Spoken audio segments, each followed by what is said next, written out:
evening, everyone. My name is Hannah McCrae, and I am an officer of the Student National Education Association here at UCF, and I will be serving as the facilitator for tonight's session. I will be monitoring the chat box throughout, and my co-host tonight is Michelle Acker.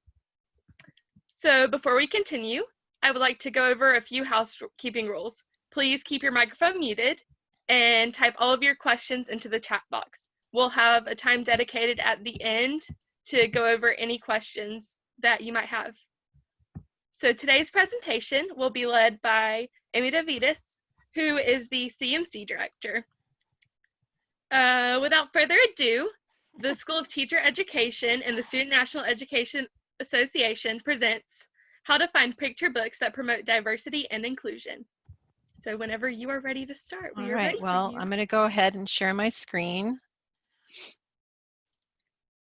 I'm still getting used to all this Zoom stuff, folks, so you have to bear with me as I maneuver through everything and move all of these toolbars out of my way. Oop. All right, and okay. I might have to go back and share the audio at some point. So first off, thank you to everybody who is joining us on this Wednesday afternoon, on a rainy Wednesday afternoon for tonight's event. And those of you who haven't had the pleasure of meeting, my name is Amy Davidis. And as Hannah said, I am the librarian at the Curriculum Materials Center. And if you were on early enough, you heard me lamenting how much we miss you all here in the CMC. It's very quiet without you all here. We're still busy, still trying to get lots of stuff done. Got an online video tour coming to the CMC as soon as I can record my voice and actually like how I sound and get that happily in. So we definitely miss you all, but thank you for joining us tonight for the KnightED talk about how to find picture books that promote diversity and inclusion. All right, let's see. All right, Hannah, I'm going to minimize my chat because you've got that, right?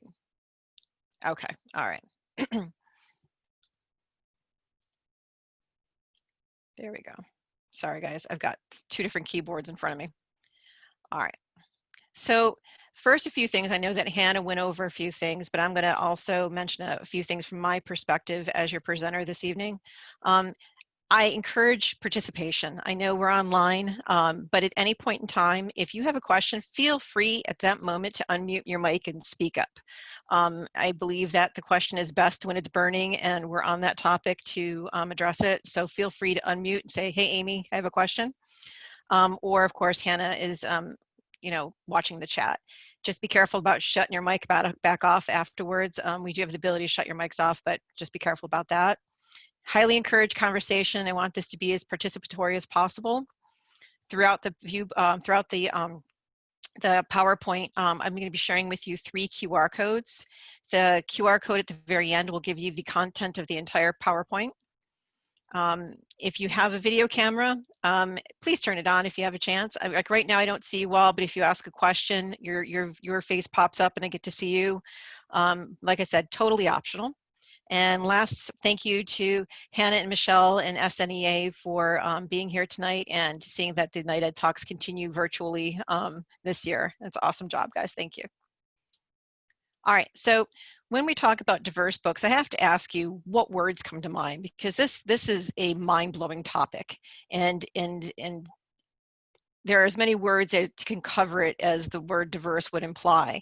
And what we're going to do is we're going to first jump off into a Padlet. So here's 2 ways you can get in. I am going to, Hannah, are you able to cut stuff out of my PowerPoint because you're a co-presenter?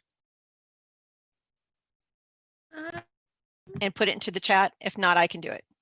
But if you can, if you have a phone, scan that QR code. And if you do not, oops, I'm trying to see if I can. If you do not, okay, forgive me, guys. I'm trying to get to the chat and my thing at the same time. I was going to paste.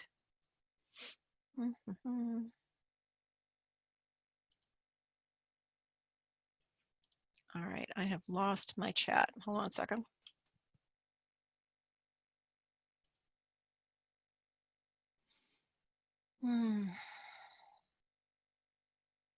All right, I don't see my chat icon anymore.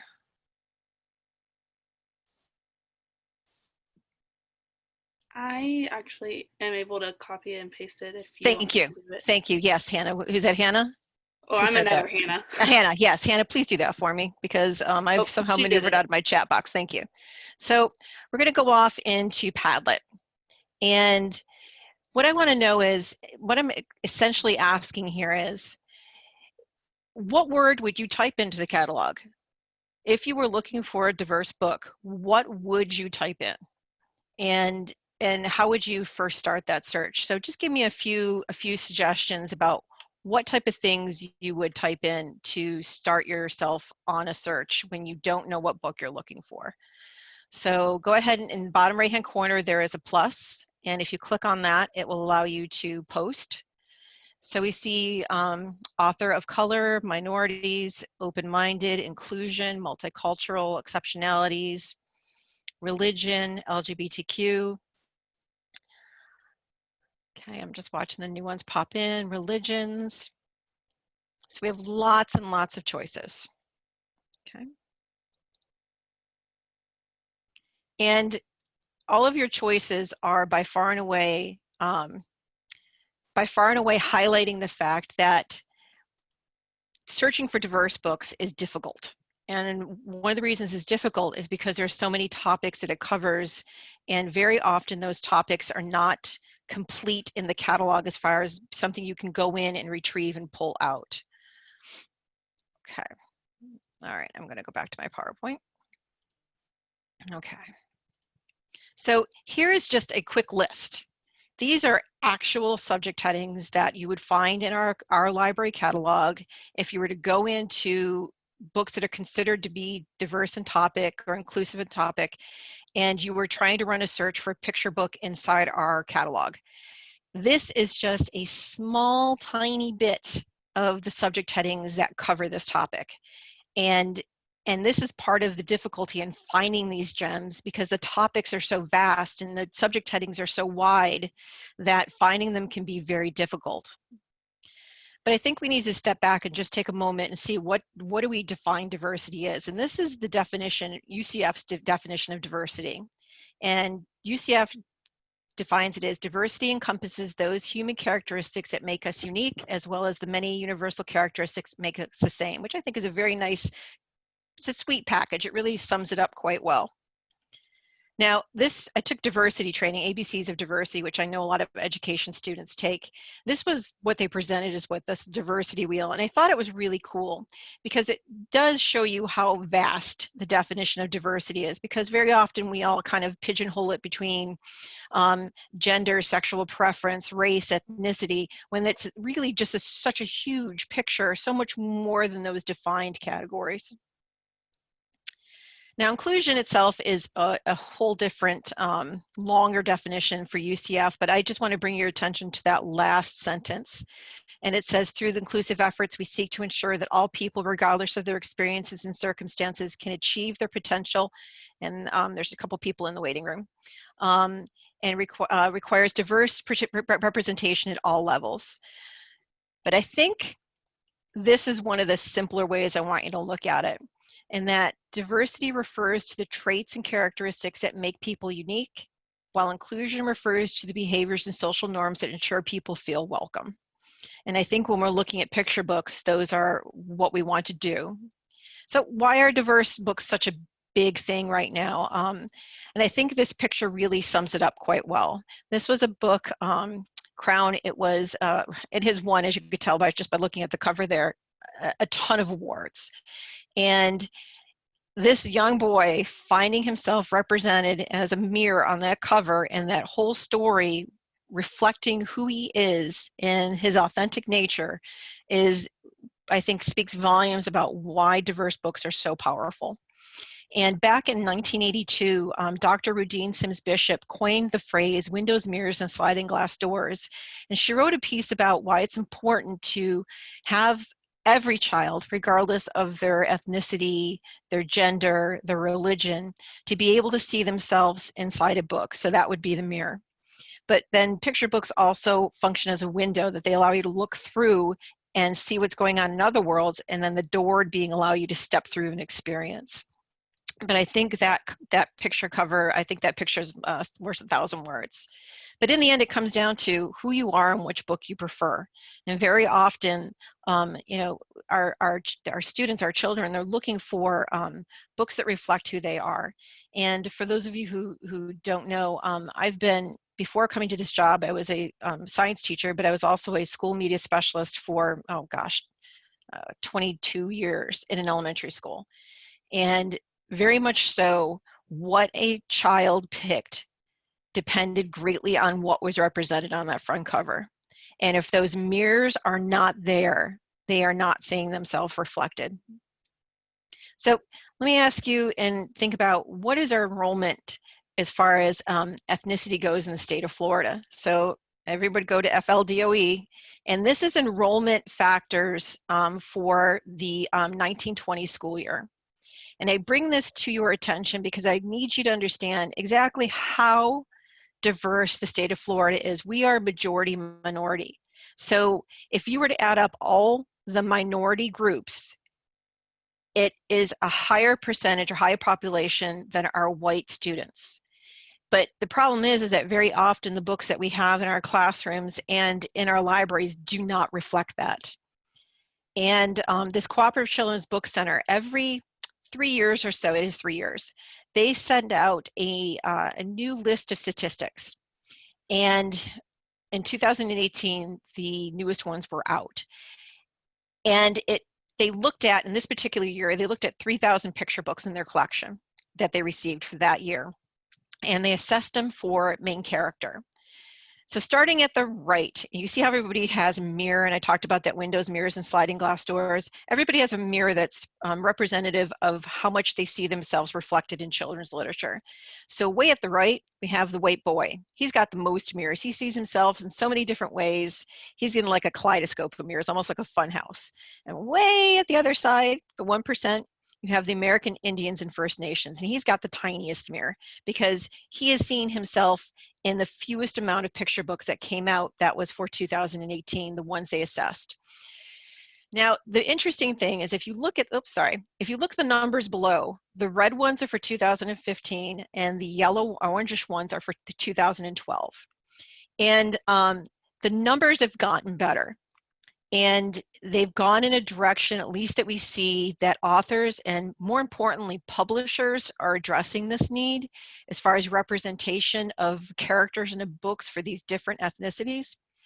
But one of the things that stood out to me greatly is the animals one. Because if you've read any picture books, you know that picture books can be really dominated by personified animals, personified objects, could be shapes, it could be anything. But one of the things that really stood out to me as we've been going through this, I'm trying to move these, there we go.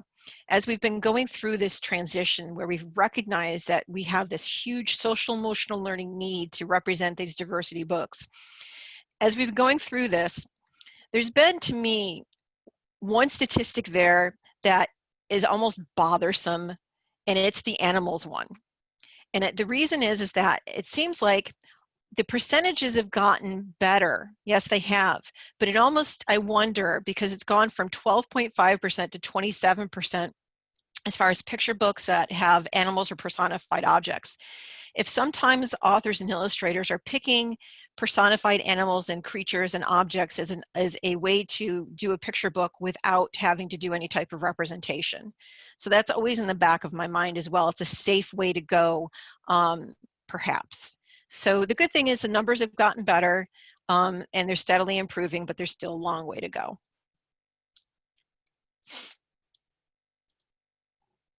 Okay.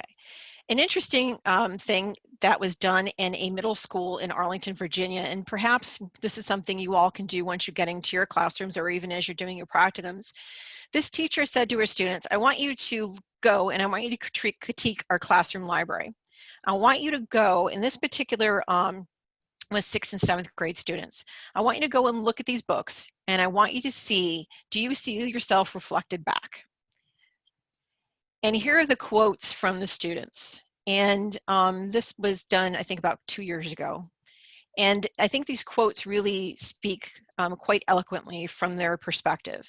And I've highlighted a few things in there. The first student, Elise, says, I realized every single book I read when I was little actually had white characters and not others. In blue, when I was little, I would always just be so interested in their lives that I would even try to convince myself that I was American or white, just because I was born here.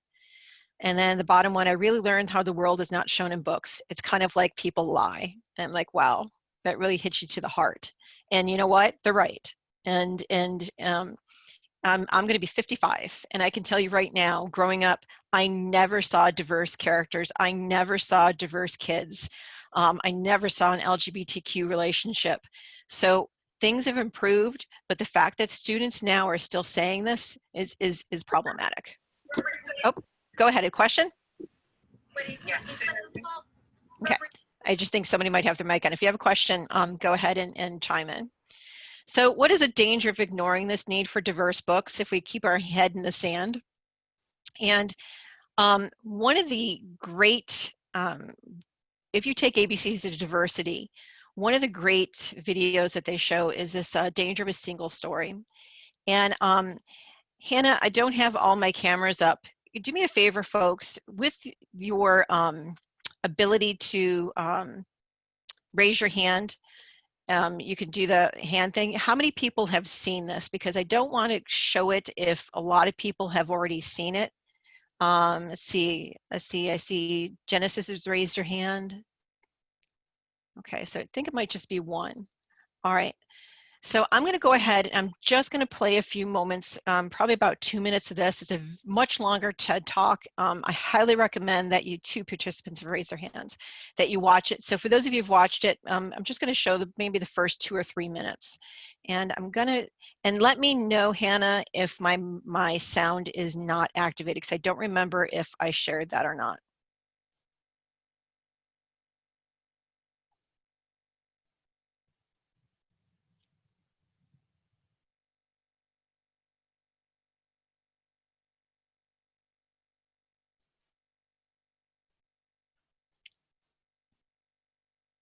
So it's not sharing your sound. Oh, okay, hold on. All right, so mute. Let me see. Switch to phone, leave computer audio settings. I think I had to pick that in the beginning. Let me see. Video. Forgive me, folks. Turn off my video, hide spotlight. Okay, if anybody knows how to get this on, let me know, because start Zoom, use Zoom.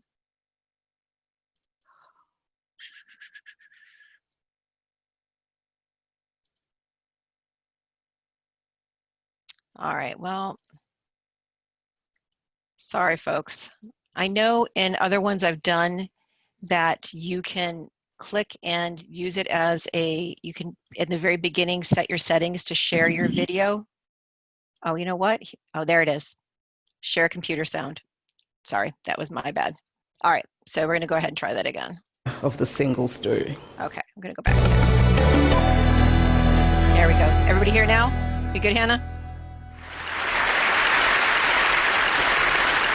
I'm a storyteller, and I would like to tell you a few personal stories about what I like to call the danger of the single story. I grew up on a university campus in eastern Nigeria. My mother Oh, sorry, guys. That was me. says that I started reading at the age of 2, although I think 4 is probably close to the truth. So I was an early reader, and what I read were British and American children's books. I was also an early writer, and when I began to write at about the age of 7, stories in pencil with crayon illustrations that my poor mother was obligated to read, I wrote exactly the kinds of stories I was reading. All my characters were white and blue-eyed. They played in the snow. They ate apples. And they talked a lot about the weather, how lovely it was that the sun had come out. Now, this despite the fact that I lived in Nigeria, I had never been outside Nigeria. We didn't have snow. we ate mangoes, and we never talked about the weather because there was no need to. My characters also drank a lot of ginger beer because the characters in the British books I read drank ginger beer. Never mind that I had no idea what ginger beer was. And for many years afterwards, I would have a desperate desire to taste ginger beer. But that is another story. What this demonstrates, I think, is how impressionable and vulnerable we are in the face of a story, particularly as children. Because all I had read were books in which characters were foreign, I had become convinced that books, by their very nature, had to have foreigners in them and had to be about things with which I could not personally identify. Now, things changed when I discovered African books. There weren't many of them available, and they weren't quite as easy to find as the foreign books, but because of writers like Chinua Achebe and Kamara Laye, I went through a mental shift in my perception of literature. I realized that people like me, girls with skin the color of chocolate, whose kinky hair could not form ponytails, could also exist in literature. I started to write about things I recognized. Now, I loved those American and British books I read. They stirred my imagination, they opened up new worlds for me. But the unintended consequence was that I did not know that people like me could exist in literature. So what the discovery of African writers did for me was this: it saved me from having a single story of what books are. I come from a conventional... Okay, so I'm going to stop that there. I highly recommend that if you have not, I highly recommend that if you have not seen this, that you go and watch the entire video. Very, I'm sorry, folks. It's very, middle class. very uplifting. I mean, uplifting in a way that she brings something to poignantly into your mind, and very eloquently does so. So, so let's talk about how do we find these diverse book treasures. So one of our first stops is that there is LibGuides. And I'm going to go off and show you what I mean. A lot of our staff have been working very hard over the summer in developing LibGuides. And this particular LibGuide is totally, come on, there you go, is all CMC, is all awards. So Rebecca, who I'm sure a lot of you have seen in here, worked very hard on developing this LibGuide. And if you look here, there's a ton of awards, but she specifically has an area that deal with diverse book awards. And then there's even more below. But if you click on the award, sure, there it goes. If you click on the award, it will tell you the background of the award. You can click on the year, and some of the awards are separated by the actual winner and the honors. So one of the stops that you can make is always when you're trying to find a diverse book or one that represents inclusion, is to start with the awards. These have gone through a vetting process by a, these are all, a lot of these are organizations through the American Library Association, not all of them. But they've gone through somewhat of a vetting, and they've given you the top ones, and people who are known in their content level are reading these and putting these out as examples, almost as primers, exemplars for you to use. So by all means, make sure that you're coming and looking at these LibGuides and all of these wonderful awards. You can see that's quite the assortment of medals there that they are highlighting by. Okay. These toolbars keep getting in my way, I'm telling you.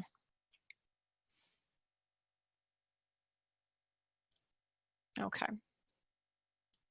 So where else can we go? We can look at LibGuides. And by the way, for those of you who are interested in young adult literature, this is primarily about picture books. There's also a young adult one for all the awards. Here's another QR code for you. This QR code will give you a printout on Google Docs of those awards, and also on the back, you see that there's a list of sites that deal specifically with literature, diversity, inclusion, book lists that associate with that. So if you pull up that QR code, you'll link out to my Google Doc, and that will be yours. So definitely a good place to go and start when you're looking. Hannah, a question for you. I'm learning. So when I put my chat box above here, does that cover, do you see my chat box? Does it actually cover what you see since I've shared my screen? No, we can't see your chat box. Okay, that's good, because I was wondering if it was covering things up. And thank you for telling me that. See, I'm learning. All right. So you've got a handout, you've got LibGuides. Let's just quickly talk about some of these awards that are listed there. And these are the main diversity awards. This is the Americas Award, and it is specifically looking at those children's and young adult books that portray Latin America, the Caribbean, Latinos in the United States. And Island Born is a cute, fabulous little book. Oh, there we go. The Asian Pacific American Award, this is a fairly new one that ALA just adopted, and that is for Asian Pacific Americans, and the content has to have to do with their heritage, and they look at it not only on the word, the literary, but also the artistic merit. The Schneider Family Book Award is to do with disability experience. And the Just Ask, that is the new one in Rescue and Jessica. That was last year's, that was about the Boston bombing and a girl who lost her legs. The Dolly Gray Award is with individuals with developmental disabilities. That Scarlet Ibis is the new one this year. And in that, the main characters, the older girl, her younger brother has autism, and the mother has depression, but it's mainly looking at the involvement of them being in a foster home and being separated, and being separated from her autistic brother. The Jane Addams Children's Book Award, this is looking more at peace and social justice. The Day You Begin, that's a cute little book with someone starting her first day at school. The Stonewall Book Award is with exceptional merit for LGBTQ experiences. And I just want to stop for a moment and talk a little bit more about, this authentic voice and own voice, because it is really important, and to differentiate for you what that means. So there are books where the author shares an authentic background, sometimes a marginalized identity, with the protagonist in the story. And what comes out of that is a more authentic feeling. And you get that top line that's highlighted, an extra degree of nuance and authority that comes with writing from the lived experience. They share the identity with the character. And this Kayla Whaley is one of the first people who came out with that own voice. She's one of the first people that started that hashtag own voice, and that was a definition that they set out. And these are books that are own voice authors, and I love that one, Hair Love. If you go online, Matthew Cherry is actually a football player, and he goes through, and you watch a few videos about him trying to wrestle and how to deal with his daughter's hair, and it's a very incredibly sweet story. All of these are authentic voiced authored books, and there really is a more innate, truer understanding of the experience that is conveyed through their voice in their writings. So getting back to the book awards, a lot of these are authentic voice book awards. We have the Walter Dean Myers Award, which recognizes both diverse works and authors, but both the author and the main character must be diverse. The Coretta Scott King Award is specifically looking at the appreciation of African American culture, and it's aimed at African American authors and illustrators. The Purple Prey Award is for the Latina writer and illustrator regarding their cultural experience. The American Indian Youth Literature Award, which is one of the newer ones, and this is by far and away one of the most needed ones, because in that graphic I showed you a long time ago, with all the children being represented, this was the group that was represented the least, and highly, highly needed. So we've looked at book awards, we've looked at the lists, we've got a list of websites to go to, but we're still stuck with this catalog. How do we find these diverse gems in the catalog? And I hate to tell you, it ain't easy.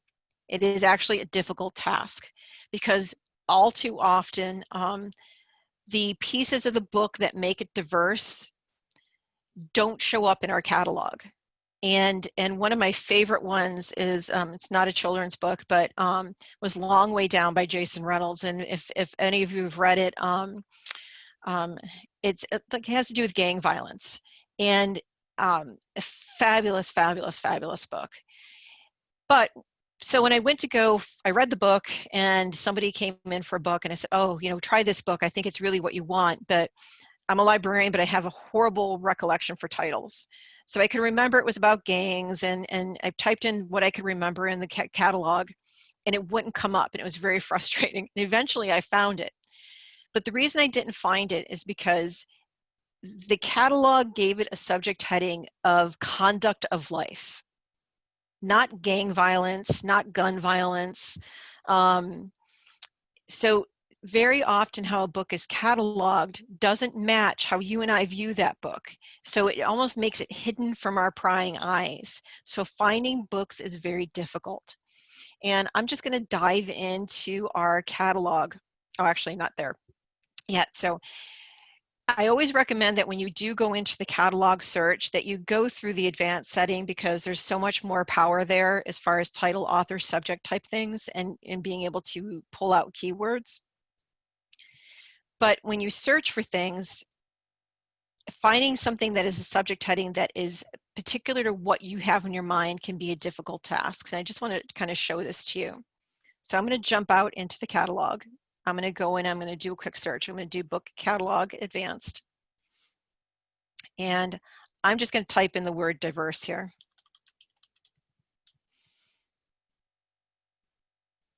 Matter of fact, I should go back and look and see what the terms you put in. All right, so right off, I have to come over to the left and I have to select Curriculum Material Center. So now we're down to 243. Since this is specifically for picture books, I'm going to go down to picture book collection. So using the word diverse in our CMC picture book collection, I end up with 26. So I know something's not right because this word is totally not working for us. I know I've got a heck of a lot more books than this. So one of the things you can do, if you know it's not quite hitting it, at least go in and look at what you have. Now, when you do a keyword search, see this where it says diversion? The Knuffle Bunny has nothing to do with diverse characters, but it came up because of diversion. But I'm just going to go and I'm going to click on, let's grab one of these. Let's do Magnificent Homespun Brown. And when you click on a book, one of the things you can do is kind of delve into the book and look and see what subject headings it has. Because then you have an idea of kind of rooting your way into the search of looking what other subject headings are currently being used in the catalog. And then you can click on those. If you see, they're all a hyperlink. So while the word diverse failed us immensely, we get to see by clicking on the other choices, if we go in and we look, we will see that, let's see, I'm gonna go up on another one. We will see that other topics come up, and kind of you can use those to fetch out, may not be the book you were first thinking about, but at least kind of to weed your way through all of the intricacies of these subject headings to try to root out other subject headings that would get you to find diverse books. So never type in the word diverse, never type in the word diversity, because you will get diddly squat. It just does not work. Okay. So we have book awards, we have LibGuides, we have the list of sites, we have the catalog, which sometimes doesn't work for us. So we can also go out and look at these diverse book websites. So a few of the ones I'm going to mention with you tonight are social justice books, and all of these are going to be hyperlinks in the Google Doc PowerPoint that you can download at the end. We Need Diverse Books, Diverse Book Finder, Diverse Families Bookshelf, and Diversity Kidlit. Are these all of them? No, they are not all of them. There's so many more, but these are some of the bigger ones that I go to when I'm looking for items. So these are the ones I want to share with you. So I have to go home first. And when I say home, I mean here to UCF. And we're going to talk about the Diverse Families Bookshelf first, because this is a homegrown database. And the picture you see to the right is my friend Christine Schrager. She's a librarian over in the HIT Library. She's interlibrary loan, and her daughter Nuri. Now, Nuri is adopted. She's from Ethiopia. And Christine, being the great mom she is and a librarian, when she brought Nuri home, she tried to find books that mirrored who they were as a family. A single mom, white mom, daughter with dark complected, black, Nigerian or Ethiopian. And she came up against a wall. She couldn't find them. And she's a librarian. She even went to bookstores. So she recognized that there's a deeper problem here. It's not always that the books are not out there. It's just that they're difficult to find, like I demonstrated to you in our catalog. So Christine started the Diverse Families Bookshelf. And I'm going to go in and I'm going to click on that with you. And so this is a database that is created here at UCF, and it is still growing. And what they've done is that they've tried to uphold this mission to do a lot of what that windows, mirrors, and sliding glass doors whole metaphor was looking to accomplish. And, you know, we need to connect students with things that give them validation to who they are, who their family is. So all of the books in here are broken into one of 4 categories: family relationships, LGBTQ, health and disability, race and culture.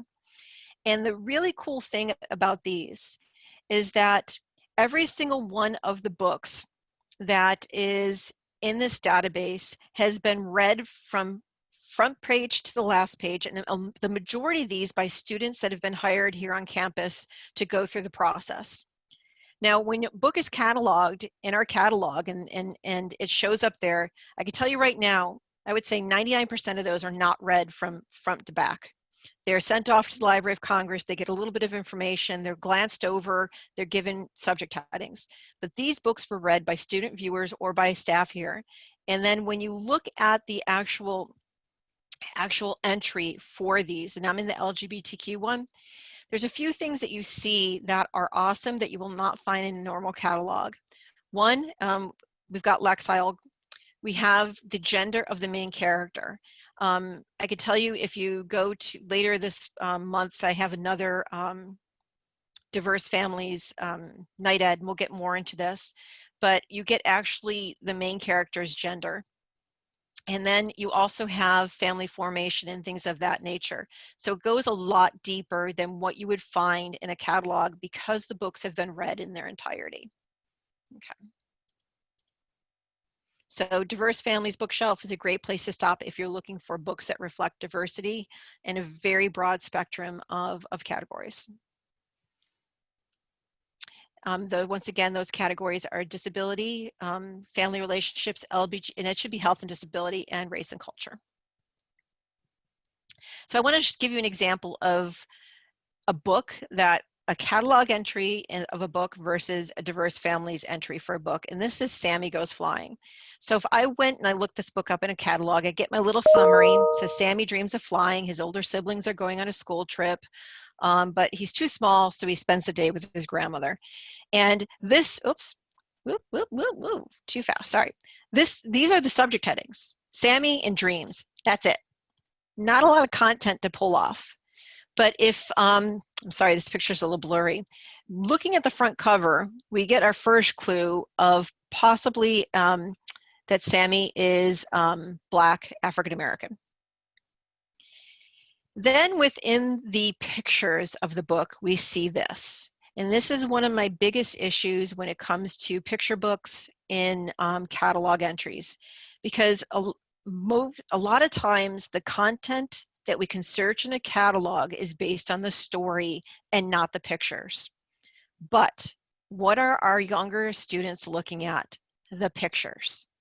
So what do you notice that is a huge piece of this story by looking at the pictures there? And if anybody wants to chime in, or Hannah, if they put it in the chat, what do you notice? And it certainly didn't come out in anything searchable in our catalog. Kendall, go ahead and unmute yourself, Kendall.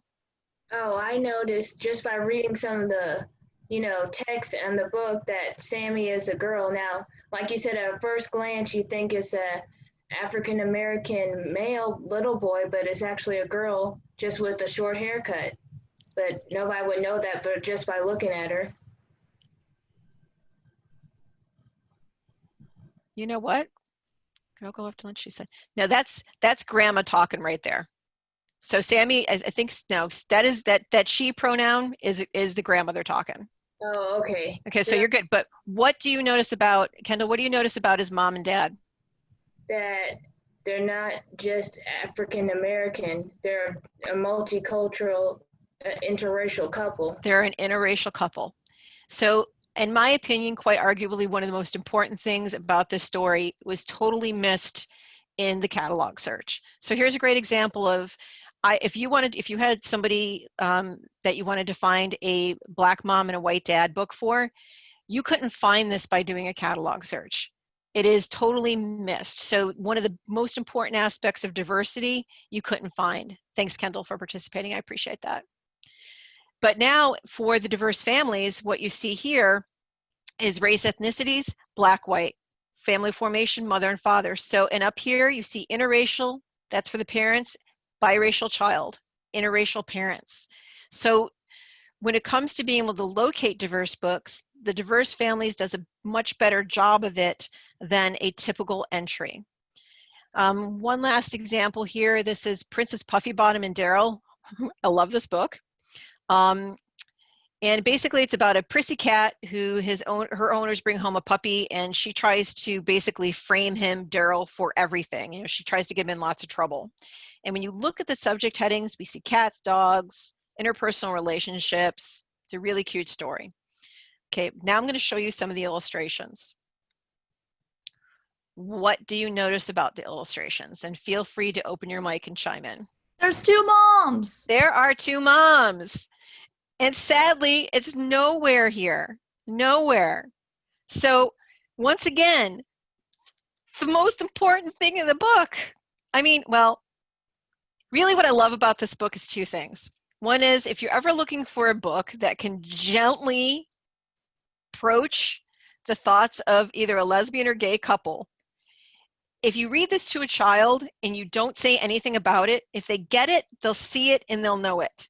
And if they're too young to get it, it will just glance over and it's just a Daryl and Princess Puffybottom book. So this is one of those books that I love because it can gradually introduce concepts and it will introduce it at the level the kid is ready. But for us as teachers and instructors looking for these tools, by the catalog, it's nowhere to be found. And you can tell I'm getting on my soapbox. But through the diverse families, it was cited as such. So make sure you check that out as a place to find diverse books. Now, one of the other places I want to show you is this one, the Diverse Book Finder. This Diverse Book Finder has really set the precedent as far as a lot of content out there. And they look at their collection differently than Diverse Families Bookshelf here at UCF. But they do break it down into categories on the side here. So if you are looking for something specific and newer content, they tend to do a lot of newer books, this is definitely the way to go. And one of the things that is very different about this database is like this one, Beautiful Life. If you click on the question mark, it gives you a definition of what it is. And so they have a different take on how they evaluate their books, and I think it's very, very much needed in today's databases that are out there. So Diverse Book Finder has great subdivisions, breaks things by gender and awards, and if you click on it, you get more content. So I highly recommend that one as well. We Need Diverse Books is quite similar to the Diverse Book Finder, and then the Disability Kidlit is, of course, books that are featuring disability and disabled characters. One of the other ones I want to bring your attention to is the social justice books. As educators, this is a great website. It gives you a lot of lists. So if you're ever looking to kind of make a themed area, they are really good at this, and they keep things pretty darn current. And what I'm about to show you on the next slide is actually off of this particular book, off of that particular website. As you go and you try to choose books for your classroom collections, what this site does is gives you kind of like a checklist, things that they want you to look for. And these are things right now that we're looking for in the Curriculum Material Center as we're doing a diversity audit of our picture books. So as you're going through and evaluating whether or not you want to add a book to your classroom, or for me, whether or not we want to either withdraw it or keep it and use it as an educational tool, there are certain things we're looking for when we want to choose to pick a diversity and inclusion book to add to our collection. So one is stereotypes. And I'm telling you, one of the worst places for stereotypes are in old Caldecots. And, you know, the Chinese people peeing with slanted eyes and things of that nature. Old Caldecots are great historical tools in that they have a lot of bias back then that you would not see as acceptable now. Look for tokenism. So is the book a whole bunch of white kids playing and then they just put somebody of color in the middle of it and really the person is no significance to the story? It's tokenism. Look for invisibility. Probably one of the most important things. Kind of like our TED Talk speaker in the beginning. Something not present in the books that these kids are reading is almost as impactful as something that is present, because if something is never seen and these children can't see themselves reflected, they are never validated. They are never proven as being authentic. So invisibility as far as things not being represented. And then check the storyline and the relationships between the people. One of my pet peeves is when they have a book with a child that has a disability and they almost make the child be like the poor thing in the story, and that's still out there. So look to see how the relationships are. Look at the messages about different lifestyles, kind of like that Princess Puffy Bottom and Daryl. That is a positive message. It's kind of hidden indirectly in the backstory. Consider the effects on child's self and social identities. That's a very important one. That's a careful one to look at because very often your personal bias can kind of be intertwined in that. I'm going to skip down here. Consider the author's and illustrator's background. That's when we talk about that hashtag own voice perspective. Very, very important as far as the content goes and how it's perceived by the reader as being authentic. Watch for loaded words. Loaded words are especially loaded for things that are considered historical fiction. Those can be a concern as far as what words were once considered. In order to be historically correct, and when a content is conveyed, a lot of times loaded words come across like that, but loaded words is a general term, but I bring historical fiction up as a point because very often historical fictions are challenged. Look at the copyright date. Like I get back to that stereotypes in the Caldecots, older copyright dates, I'd say pre-1980. Definitely take into account and really look at it and scrutinize it closely. And then of course, look at the appeal to the story and the illustrations to young children who we're developing this collection for. Okay. Now, if you get to the point where you have a main character and you really don't know the ethnicity of that character and you're not sure how to convey it, look for clues in the pictures and the text. Check the author's website. Very often authors are forthcoming in talking about their characters. When I say consult reliable sites and read reviews, things like Goodreads are great because if you read a review about a book or Kirkus or Publishers Weekly or School Library Journal, and every single one of them says it's a Latino character, how something is perceived is very huge as far as how you decide to convey a book. Because the kids, when they're looking at these books, primarily they're looking at pictures and then they're looking at the words. As adults, we look at the words and then we look at the pictures. So different perspective.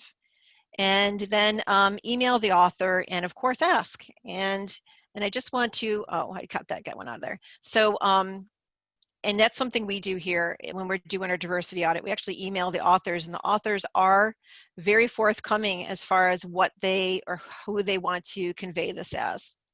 And we will have access to the PowerPoint. That is correct, Hannah. Yeah. Okay, so I bring up this QR code, and if you click on it, it will bring you to Google Slides, and it has the entire content of the PowerPoint. And I also bring up this book, Why Johnny Doesn't Flap. NT is okay, because as far as diverse books, I read this one and I went, OMG, I love this book. Because this is a book written from the viewpoint of the autistic boy about his neurotypical normal friend. And I absolutely adored the flip on it.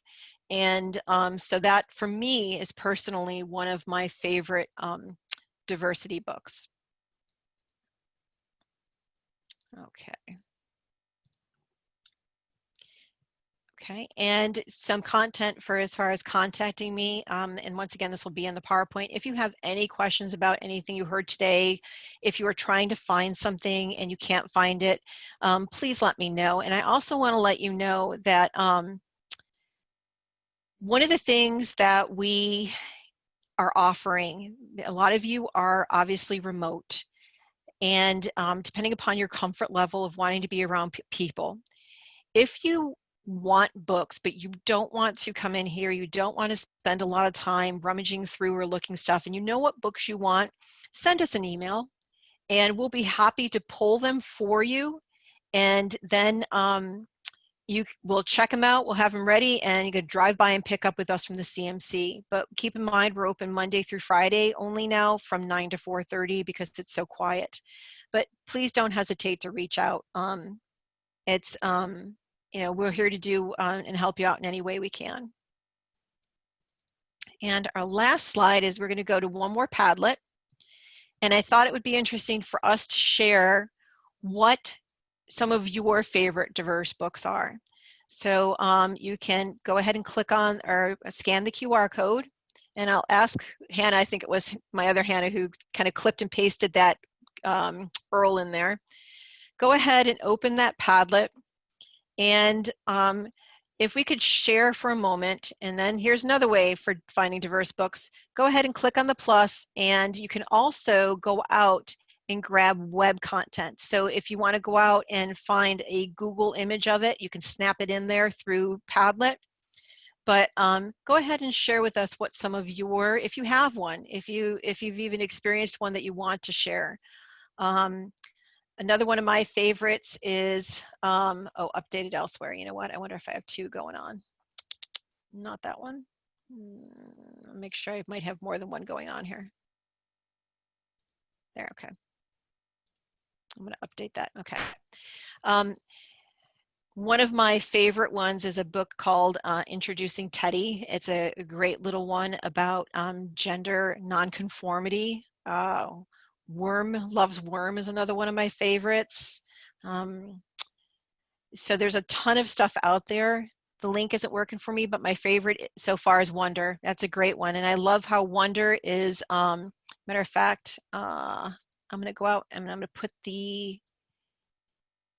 it back in the chat. Let's see if I can get it in the chat. I'm gonna post it in the chat too. So there it is as well. So, you know, just get an idea of what else is out there. And I'm happy to say that, and Pink and Say is a great one. Pink and Say, I'm not even sure what the publishing date is, but Pink and Say was probably before its time, really, in a lot of ways. Great story.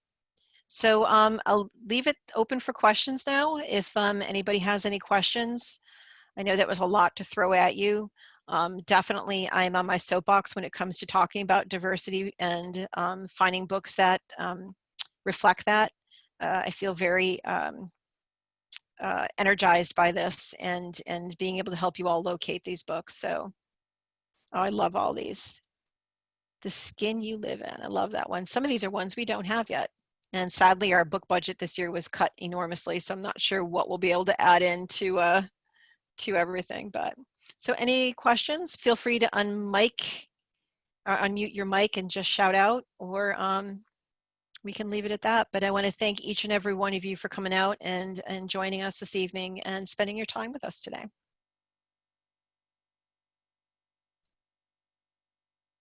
And I'm just looking at the Padlet here. Good job working with the Padlet, guys. That's awesome. Out of My Mind. Oh my gosh, whoever put that one, that is 100% one of my favorites. If you're looking for a chapter book, that that book, let me see, pissed me off, made me cry, made me angry, made me happy, shocked me, literally shocked me, had some huge flips in there. Out of My Mind is about a girl who was born with cerebral palsy and basically non-communicative until she was given a talk board of sorts. And then the world opened up to her and everybody realized she was brilliant and how she interacted with the world after that. So yeah, Out of My Mind, hugely recommend that one. But thank you for sharing the other ones because there are ones on there I have not read yet. So I do appreciate that. All right. So I'll let our moderators, Hannah and Michelle, take it from here unless there's any questions. All right. I just want to say thank you so much to everyone for joining us tonight. Join us tomorrow at 4:30 for our next session for this week. And it is a teacher Q&A panel with teachers from, I think, Lake County. So that will be very interesting. Come ready with questions to ask. So thank you all for joining us. Bye, everybody. Thank you.